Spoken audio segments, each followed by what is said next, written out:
மல்லிகைக்கு 3 step. First மோரை புளிக்க வைக்கிறோம். 5 litre மோர் புளிக்க வைக்கிறோம்னா 2 லிட்டரு தயிர் வாங்கி அதை கடைஞ்சி 5 லிட்டரு மோராக மாற்றுறோம். அதை டைட்டாக 4 நாள் மூடி வச்சு புளிக்க. அது கூட 2 அல்லது 3 தேங்காயை அரைச்ச பால் 2 லிட்டர் ஆக்குறோம். 5 லிட்டரு மோருங்க. அது கூட 2 லிட்டரு மோரை இதில் கலக்கிறோம். திருப்பி 2 நாள், மொத்தம் 6 நாள் புளிக்க வைக்கிறோம். 7ஆவது நாள் அடிக்கிறோம். அதிக பூக்கள் வரும். அல்லது 5 லிட்டர் மோர் கூட அல்லது 5.5 லிட்டர் மோர் கூட அடுத்து அரப்புத்தூள் 1/2 லிட்டர் கலக்கிறோம்.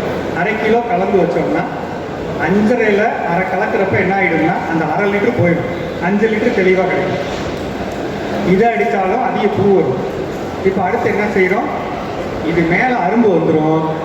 இந்த அரும்பு பெருசாக நம்ம என்ன பண்ணுறோம்? 10 லிட்டர் தண்ணிங்க. ஞாபகம் வச்சுக்கோங்க, இல்லைனாலும் அப்புறம் கேளுங்க, நான் சொல்கிறேன்.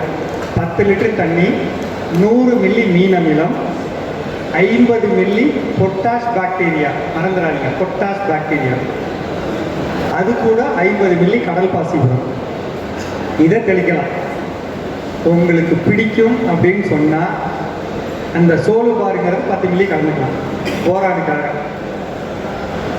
பொட்டாஷ் பாக்டீரியா கலந்தீங்கன்னா பூ வெள்ளையாக வரும், பெருசாக வரும்.